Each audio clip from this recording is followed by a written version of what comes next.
Good afternoon, LEGO fans, and welcome to the demonstration of my track derailer. This is a video request from the LEGO train fan group, so here goes. I'm being supervised by our foreman, Ziggy. He is very cute, as you can see. So he's giving up his afternoon nap to make sure that I'm safely demonstrating how to derail a train, which of course is the safest operation for a train. And I've just got a Power Functions loco, although I didn't bother getting the remote for this demo. Push along is fine. So here is the derailer point. It is a part of the big bridge, the Bascule Bridge. I just realised I forgot to put the counterweight on, but I'll do that in a moment. How the derailer works, it's all spring and lever driven. So when the bridge is up, it releases this lever, which releases this lever. This lever is spring loaded, right here. So when the spring is in charge, all of these rods pull up and pull the derailer for the curve. Now, obviously I need a landing pit for a derailed train to land into. There'll be another base plate there with another landing pit, but all good things happen in time. And how the derailer works is when the bridge is down, it pushes back against the lever, overriding the spring.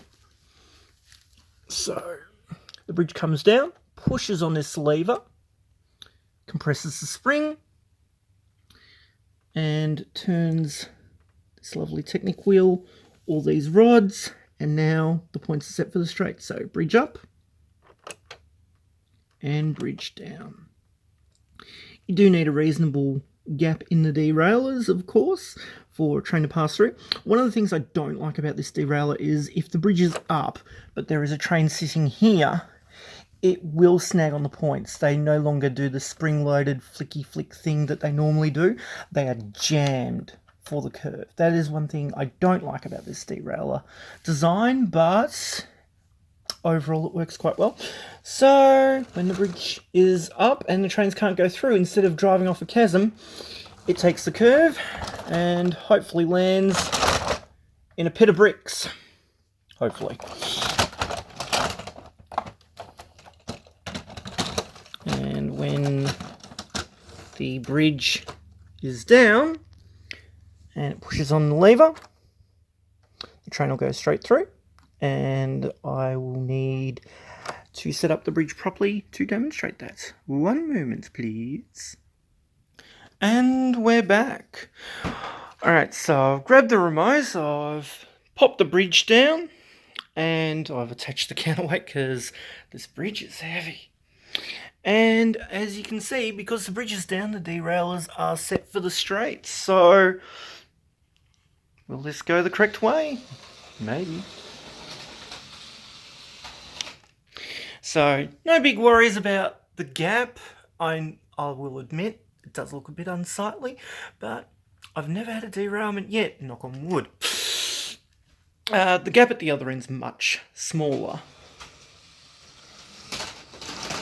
Oh, there we go. First for everything. Had a derailment at the gap. Probably means the bricks are just slightly dislodged. I will fix that later. So when we lift up the bridge,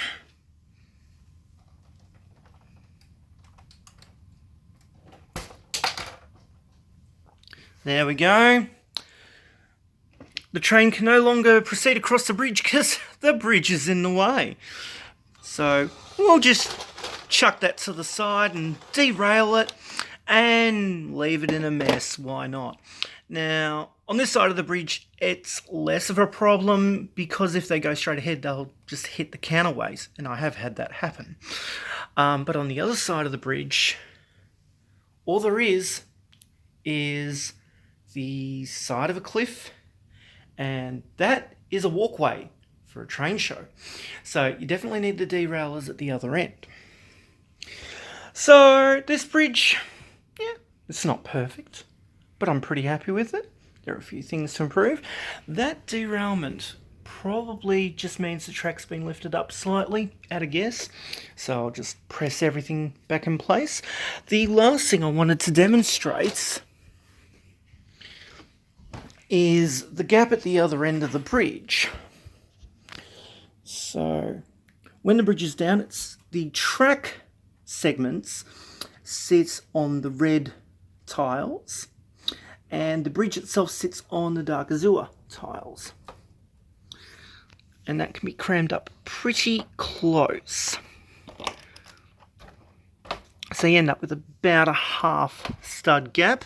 I did modify the tracks. Focus, please. I did modify the tracks at the end of the cliff. If you didn't want to modify tracks and you wanted to do a similar bridge, use 7L track.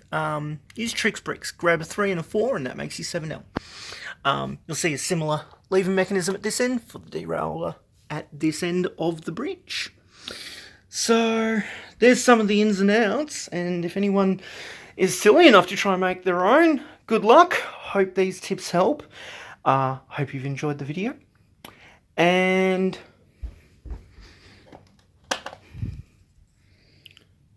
build a bridge and have fun.